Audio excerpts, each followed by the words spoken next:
Hey, sports fans and friends, thanks for tuning in on the Shotgun Sports Network YouTube channel, Facebook, or wherever you get your podcasts. Please smash the like and subscribe buttons and hit the notification bell to be notified whenever we post new content. Also, go check out all of our great shows on the Shotgun Sports Network. Scout and Catherine host the Elks Call, bringing you all the latest from the Edmonton Elks and Edmonton sports scene. Oz and Joe host the Rouge, White, and Blue podcast, talking about the Montreal Alouettes, Winnipeg Blue Bombers, and CFL in general. And Clay, Will, and Sir Douglas host the Argos Fancast, where they discuss the Toronto Argos. All of these great CFL shows are all brought to you by Royal Retros. Click the link in the description and use code Stampeders Roundup for 10% off Royal Retros. Great retro gear from leagues such as the CFL, USFL, WFL, WHA, NLB, MLB, and more. This is episode number 15 of Stampeders Roundup, and this week I chat with Steve from the Piffles Podcast about the Saskatchewan Roughriders being the best team in the CFL. Preview Saturday's game between the Riders and Stamps, and more. But first, as always, let's get to the Calgary Sports Update, brought to you by Rampage Coffee Company. If your coffee doesn't hit you like a defensive end on a free blitz, you're drinking the wrong brew, son. Rampage Coffee Company isn't some gentle hipster blend with notes of sunshine and sprinkles of fairy dust.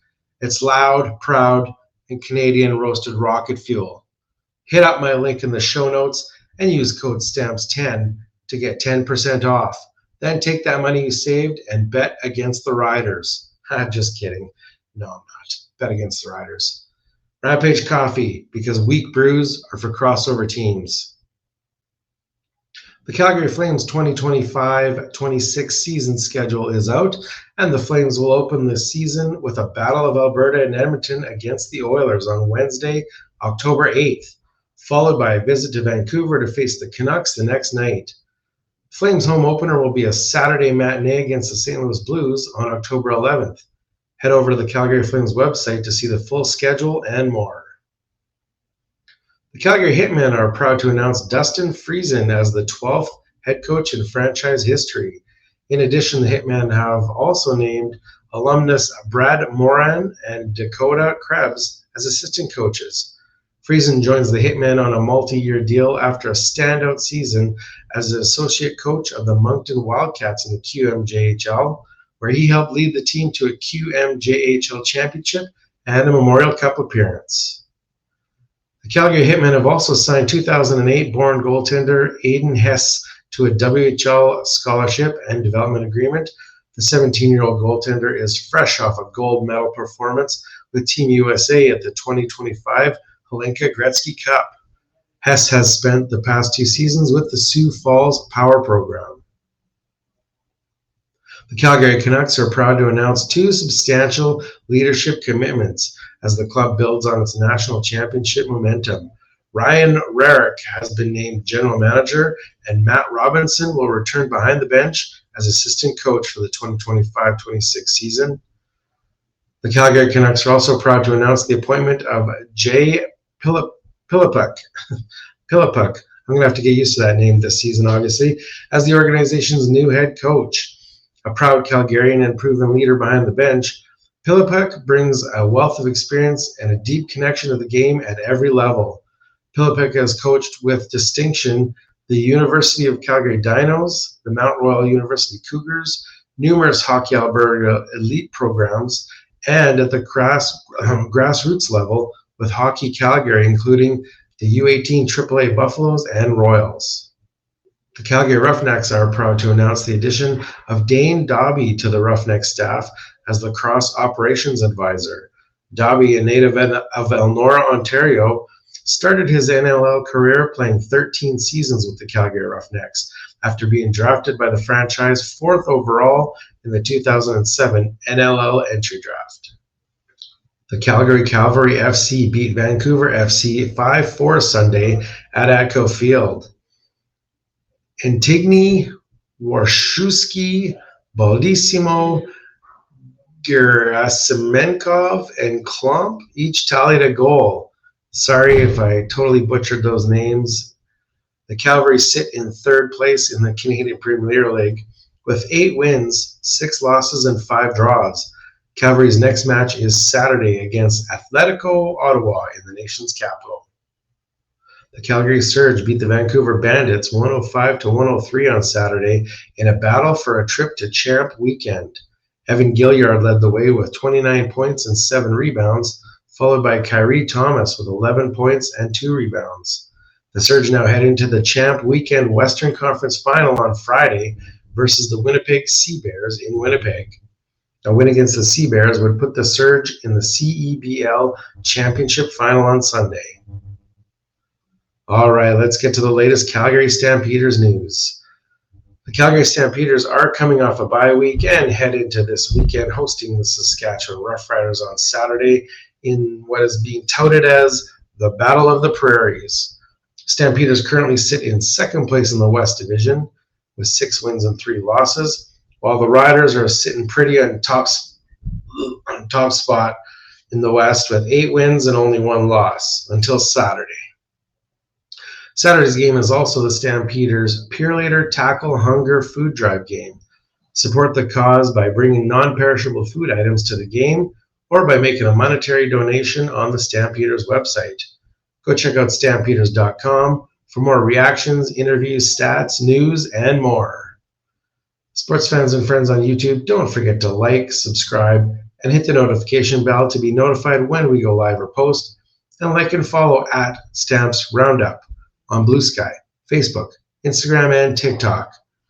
Now let's get to my chat with Steve from the Piffles Podcast. As much as it pains me to say this, the Saskatchewan Roughriders are the best team in the CFL right now and look pretty much unstoppable. So I knew it wouldn't take much to get at least one of the guys from Piffles Podcast to come on and brag about it. Steve, welcome to Stampeders Roundup. It's really funny when we're doing good. It's really easy to get a hold of any of us. It's a pleasure to be here. Good to talk a little Rider football when they're 8-1.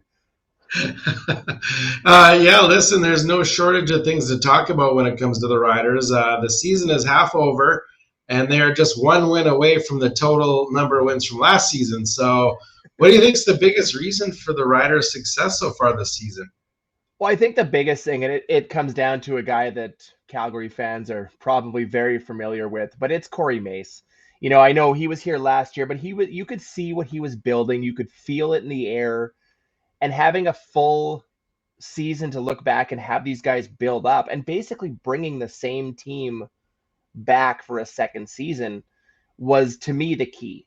You have that cohesion coming in out of camp, and they shot out of the gates on fire and haven't stopped outside of one smoky day in Regina.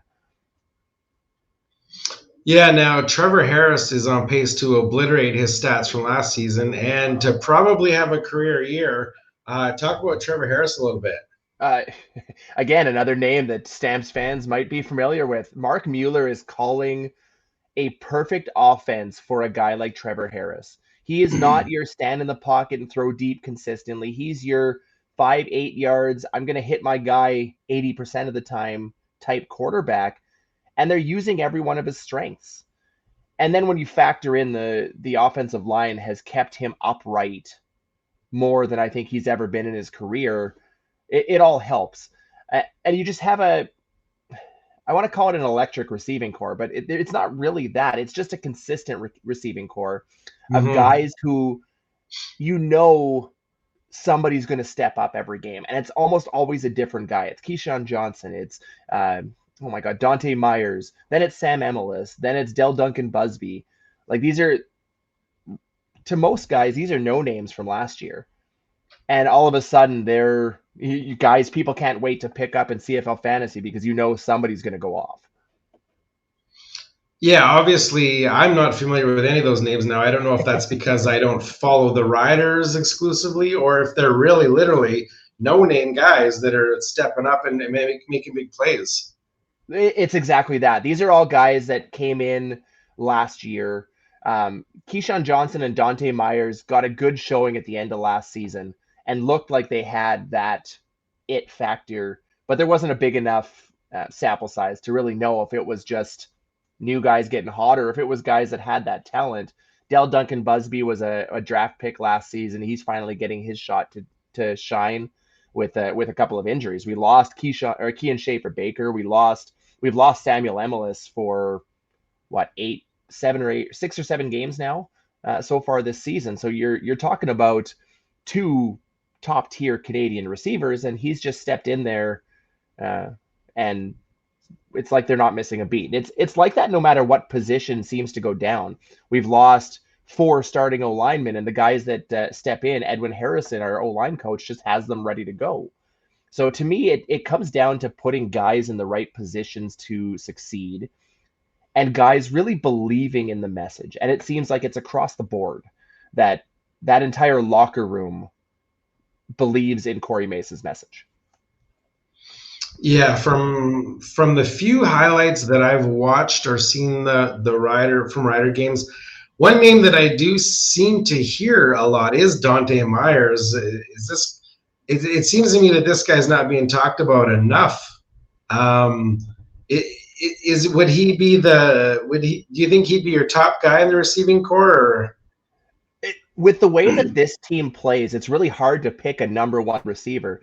Yeah. I was high on Dante Myers last year. His first couple of games, he just shot out of the gate. He looked good, and me and a couple of guys around us were all right on board with the Dante Myers fan club. We thought he had the makings to be a number one.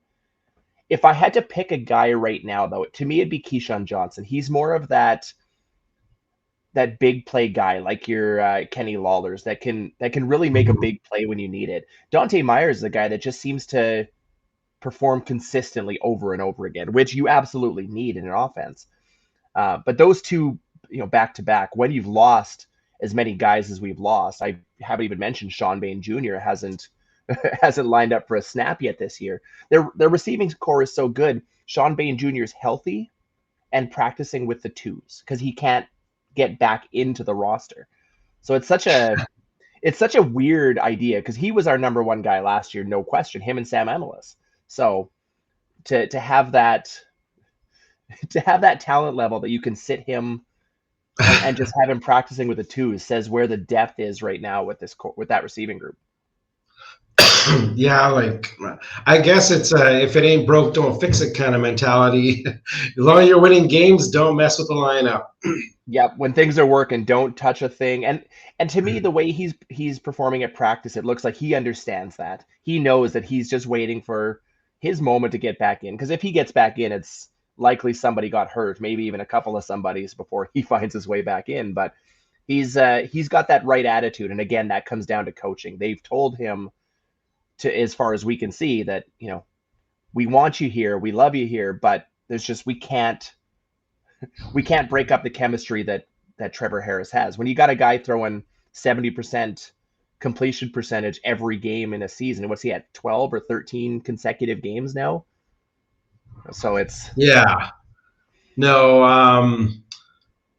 I think talk about the running game, the running backs. How's the rushing game for the Riders so far this season? Well, this year AJ Ouellette came in substantially smaller than in years past. We all saw the 3-down nation picture of his like completely ripped physique. He came in, he was a tank, and now he's your not a speed back. You can see he still likes to hit guys, but he's avoiding contact a little bit more and finding those holes, being a lot more patient. I think right now he's 3rd in the league in rushing. And that's with a couple of games. He was out one game. I think the home opener, he missed almost the entire game, or the season opener, sorry. And then they've been kind of splitting carries, him and Mario Anderson a little bit. So he's the feature back. He's been great.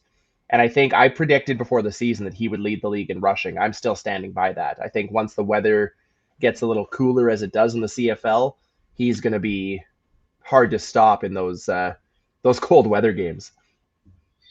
Yeah, after that first game when I think it appeared that he went down with a serious injury, and I think a lot of people thought he was going to be out for a while. Yep. Is he still nursing an injury, do you think, or?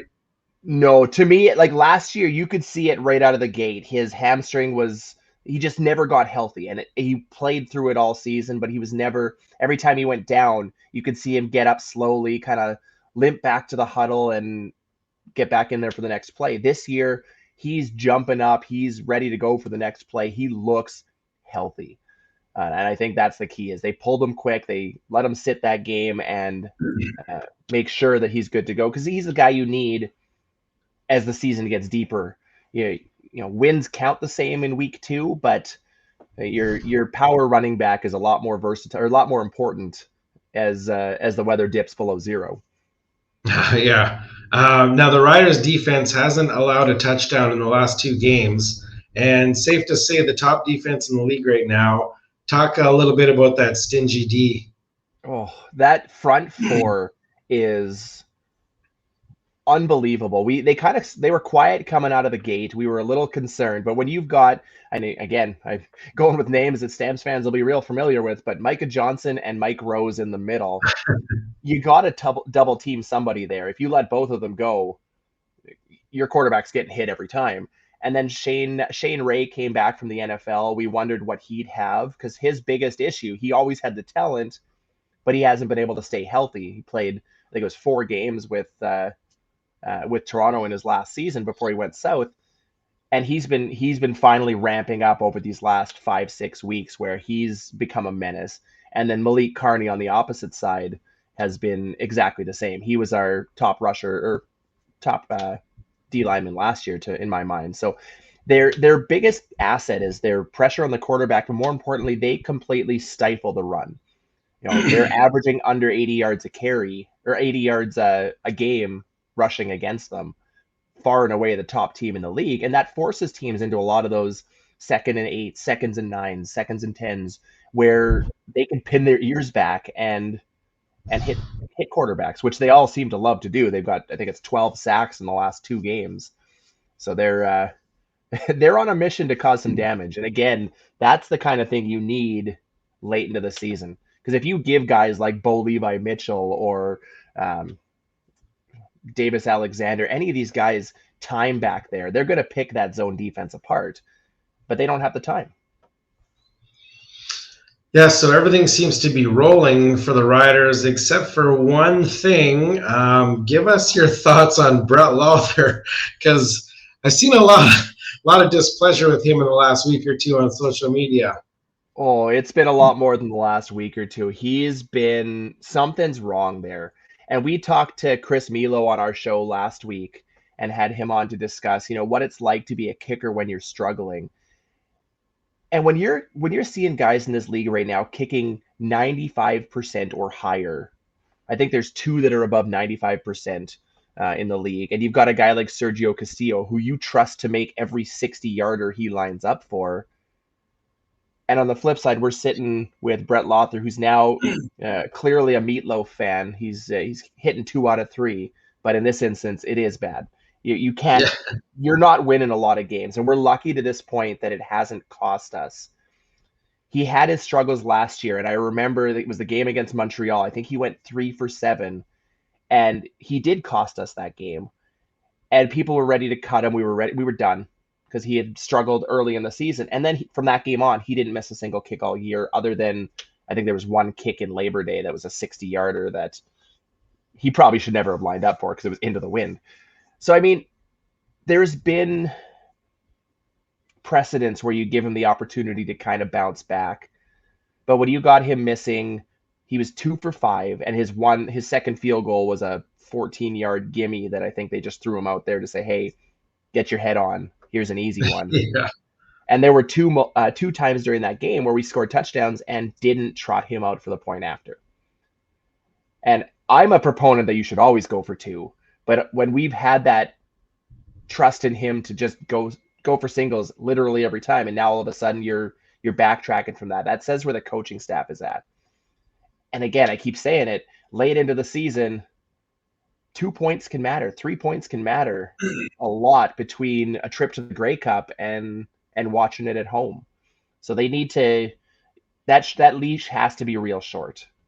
I'm surprised they haven't brought somebody in to give them that competition. They did in training camp, and the guy they brought in golf, what do they call that in golf? We have worm burnered a kick on his first preseason attempt, and we all knew exactly what was happening. So they need to bring in somebody or make a trade if it's out there, because there are a lot of kickers in the league right now on teams that are likely on the outside looking in. So it'll be an interesting next few weeks as we get closer to the trade deadline as well. Yeah, which is when? Do you happen to know off the top of your head the date? I used to. I want to say it was week 12, but which I think we're like, oh, it is. Oh no, that's the deadline. Because we're coming into week 12 right now, I believe. Yeah, it was last year. It was October the 11th. So okay. I guess we got a little ways yet. I thought it was a lot earlier than that. No, week 12, we're starting to get into a lot of the veteran cut down days where even if you release him, and I think we might be at that now 9 games in, where if you release him, you still pay his salary and it still hits the cap. So they might be stuck with him, but I think this will likely be the last year that Brett Lothar dons the green and white. And we love Brett Lothar. We've done a charity shirt with Brett Lothar. Great human being, one of the best types of human beings, the kind of guy that CFL fans love, right? Like those work, what do you call them, lunch pail guys. He comes out, he works, he does his job, and he's done it for years. But at some point, time never stops, and he may have hit that best before date. I think most of those kickers are like that. I don't know a kicker who's a bad guy, really. Right? It seems to be one of those guys where they're you have to have a special breed to be a kicker, but good people seems to be amongst them. Hey, maybe Chris Milo is available. We did ask him. He said if he could trot out there for the under 40s, he's good, but anything above 40, he's out. So maybe because Lothar did kick a 59-yarder on Saturday. So maybe you have him kick the long ones and you bring in somebody for the short ones that he can't seem to do. Yeah. Dean Faithful is available, isn't he? I was looking at that. I wouldn't hate it. Again, you're looking at a stopgap right now. This team is set up to win this year. This is a championship caliber roster on a team where it doesn't look like the East is going to put up much of a fight. It's going to be a dogfight getting out of the West. I really hate that phrase, but sometimes it slips out. But it looks like it's going to be tough getting out of the West, but the East doesn't look as challenging as it has the last few years. So you got to make a run for it. And if the only weakness is Brett Lothar, either he's got to figure it out or he's got to go. Yeah. Now let's talk about this week's game in Calgary, which, of course, if any of the fans listening know anything about these teams, will be like a home game for the Riders. The Stampeders are coming off a bye week, and prior to that, completed a season sweep of the Winnipeg Blue Bombers. Which we thanked before. Yeah, no doubt. I'm going to be totally honest, because I'm a realist. I'm scared of this game. I'm scared coming into this game. Stamps' defense this season has been pretty good for the most part. Do you see this game being a defensive battle, or how do you think it's going to play out? You know what? I've been to far too many games in Calgary where I expected a defensive battle and ended up with, I remember the double overtime playoff game with Burris back in the days, and it was into the 40s. These are two really good defenses, but it's also really two high-powered offenses. I would hate to be Vegas trying to make the over-under on this game, because I legitimately have no idea. You could set the over-under on 20, and I'd still be like, that could be an under, that could be an over. I really don't know. Like, it's just maybe not that low, but such a weird game, and two teams that are kind of playing good ball right now, which helps as well. Hamilton last week, they've been kind of struggling a little bit. Calgary has looked good. So it'll be a battle. I love games in Calgary. I'm sad I'm not coming out there for this one. It would definitely be a different game with Alford and Green in the lineup, but they're, of course, out of the lineup still. Those are huge pieces missing, and I think definitely Calgary has got a much better record if those guys are in the lineup the whole season. So I think might be tilted in the Riders' favor. Is Alford missing? Oh yeah, he's out. He hasn't been practicing. And Green hasn't been practicing. So, Yeah, yeah. I usually do my look into the teams ahead of Tuesday. I try not to take too much stock into the first couple days of practice, but it's Well, that's true. That's true. yeah. When you get this late in the season, you're looking at depth becomes so key. And I think that's where the Riders have an advantage over everyone, is they've been playing injured most of the season. So these depth guys have been they're game ready already. Whereas some guys may have been a little bit more healthy and having to step in kind of cold in August. I'm curious when we're going to see Big Hill, or if we're going to see Big Hill this season, because I'd like to see what he's still got left. You know what? As a fan of the opposing team, I hope Big Hill plays all game. I would be completely okay with that. He is watching him the last few years in Winnipeg. He's not the guy he was, and that happens again to everybody. But Yeah. he's a good leadership guy, and I'm shocked that he hasn't really gotten in at least for that, that on-field general kind of position, because he is good at that. And his third and shorts, as long as he puts his head up instead of dive bombing over the middle as he's loved to do over the years, he's good at stopping those. But I don't know what else he has left in the tank. And with as good as Calgary's defense has been, do you mess with it much? That's true. That's true. Um, Regarding the rest of the CFL season, anything surprising you so far? I would have to say Winnipeg. Again, if you Very watch them the true. last few years, they have been on that slide down. They started what 0-4 last year. They're now, what are they, 5-5? I think they are at I this think point, so. 4-5, 5-4, somewhere in that range. But we've been talking about it for the last few years, where they keep bringing the same core back, hoping to run it back one more time. And when you've made it to 5 straight Grey Cups, obviously that's a recipe for success until it isn't. And to me, it feels like this is the year where it just isn't. Zach Caleros isn't the guy he's been. Willie Jefferson is still a menace when it comes to pass knockdowns, but beyond that, he's almost invisible to me. So they're starting to struggle, and you're starting to see it. And I expected them to kind of form this roster a little differently in a Grey Cup year.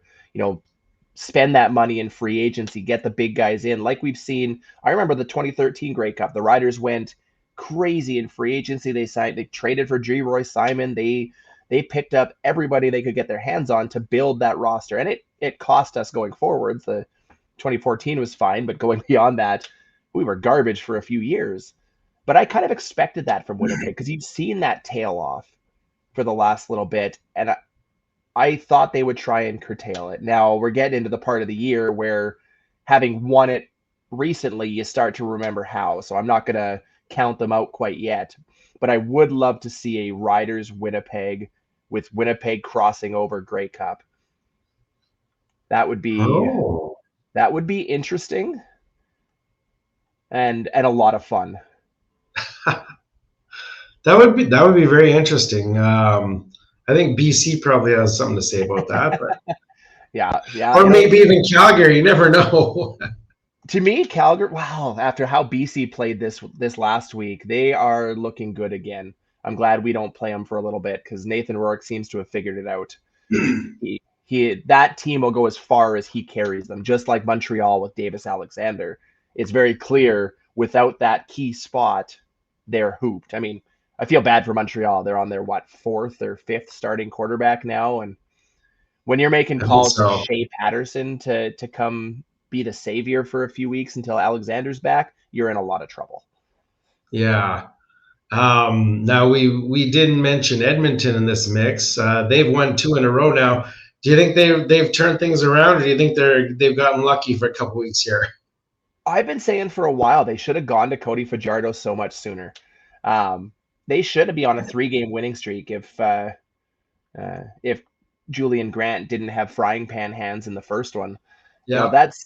They're on a team again that I don't know if they've done enough to get back into the playoff battle yet. There's still half a season left. They can clearly jump back into it, but it might be a sign of too little, too late. But even if they don't, they're going to spend the season playing spoiler. And I think that they're building something that city desperately needs. They need to win some football games. It saddens me to see 15, 16,000, or what did they have? 16,000 I think this week at Commonwealth. When that stadium is rocking, it's fun. It's not the greatest stadium in the world, but when you can get 35, 40,000 people in there for a Labor Day game or whenever, or a Rider game in October, it's a great city. But they've had nothing to cheer for so long. So seeing that success and seeing them start to kind of, you can sense the turnaround. I'm just curious if it was a sign of too little too late, but I hope not. I hope they get right back into it and pass Winnipeg for that fourth or that crossover spot. That'd be great. So did they make the wrong choice in keeping Trey Ford and getting rid of McLeod Bethel Thompson? I don't think they made a mistake in keeping Trey Ford. I think he has potential to be a guy like Tommy Stevens in Saskatchewan, like a Chris Streveler, your change of pace guy. Come in there, get a run or two. You have those. He's great when the play breaks down, and sometimes that happens. But when you're in the playbook, he struggles, and you can see it happen. And I think either he needs to keep learning because he has the talent. But I think the mistake that they made wasn't so much going with him to start the season. It was sticking with him for, 7 games before they made the switch against us a few weeks back. Because you could see he just did not have it this year. That team didn't, and I don't think it's built for a guy like him. I think it's built more for a quarterback like Cody Fajardo. It's like if you threw Trey Ford onto the Riders roster right now, it would be the same thing. He's not that short yardage quarterback type or short yardage throwing high accuracy guy like a Trevor Harris. He's a make big things happen and make it exciting type guy. So I think it's a combination of needs to learn the playbook and needs a team built around him. Yeah. Without being biased, who's your MOP candidate right now? I think that question was answered on Saturday in Regina. I think it comes down to Harris versus Bo Levi Mitchell. And if you take away the games where Bo Levi's played the Riders, to me, he might actually be the favorite because he's thrown 3 interceptions against us and 2 against the rest of the league in the other games. So I think it's going to be a battle between the two, but you can't look at Trevor Harris's season so far and not make him the favorite. They're winning football games, and he's doing it at a completion rating that we may never see again. You just don't see a guy throwing for 75% week after week after week after week. Just does not happen. So it's one of those historic seasons that I think he deserves all the praise for. But you know what? I'll be fair. I'll let Bo Levi have the MOP. Trevor Harris can have the Grey Cup MVP, and we'll call it square. There you go. Trevor Harris, Grey Cup MVP in a losing effort against the Stampeders. Oh, so you got the Stamps crossing over, do you? They're gonna fall that hard. Well, if I'm gonna be that daring, I may as well say no. The Riders are gonna cross over. Man, that after an 8-1, you know what? I've lived through the 7-game stretches the last 3 years. So until they avoid one of those, I'm always a little bit on edge. And honestly, that Calgary game the week after, I was nervous because I sat there going, is this it? Is this when we do our Rider slide? And the way they came out the last few weeks, I'm like, no, this is a different team. This team's not losing 7 straight or going winless in 7 like we've been prone to do the last 3 seasons now. One other question that just came to my head now. What do you think of the CFL moving BC and Toronto home games out of, especially Toronto playing a home game in Regina? I think one was in Regina, right? Yep. Yeah, there's one in Regina, Regina, Winnipeg, and Hamilton. Literally the 3 worst places for them to move games to, because they're going to be the although at least with Toronto, they're giving Argos fans the right to buy their tickets first. Well, Hamilton makes sense. Yeah. Oh, but does it? Do you really want to move your games to your rival's stadium?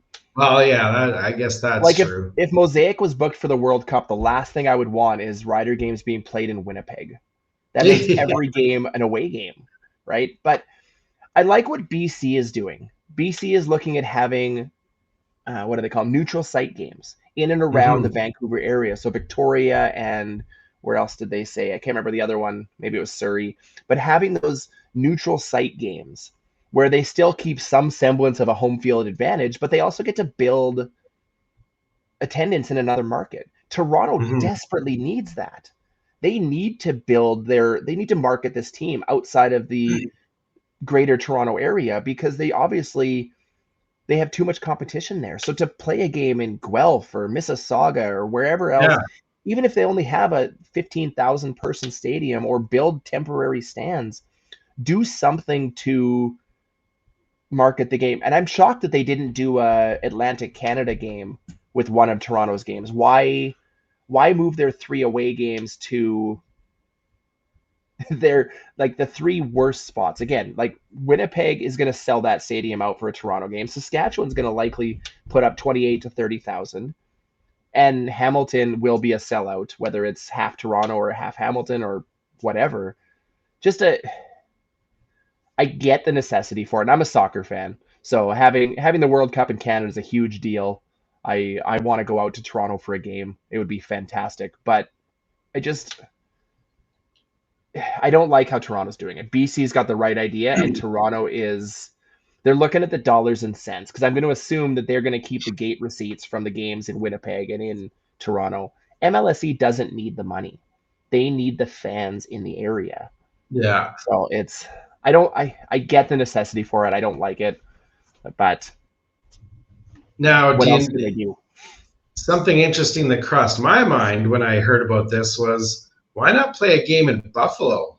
Oh, right? There are so many different ways they could have done this, and they chose, to me, the worst possible way to do it. Whereas even, like you said, Buffalo, get some of those. Buffalo is such a football crazy market. Now, you're likely not going to get a ton of guys coming up from Buffalo for a CFL game. No. But even if you get a handful, and even if that handful brings a handful, that's all you need. 5 guys bringing 5 buddies, who then bring 5 buddies. Suddenly you're sitting at, what is it? That's 125 people in 3 games. And that's all it takes is those 5 doing, that stretch, right? It doesn't take much to grow your team when you're looking at 13, 14,000. And I don't know if you've ever been to a game at BMO, but it's actually a really fun spot to watch a football game.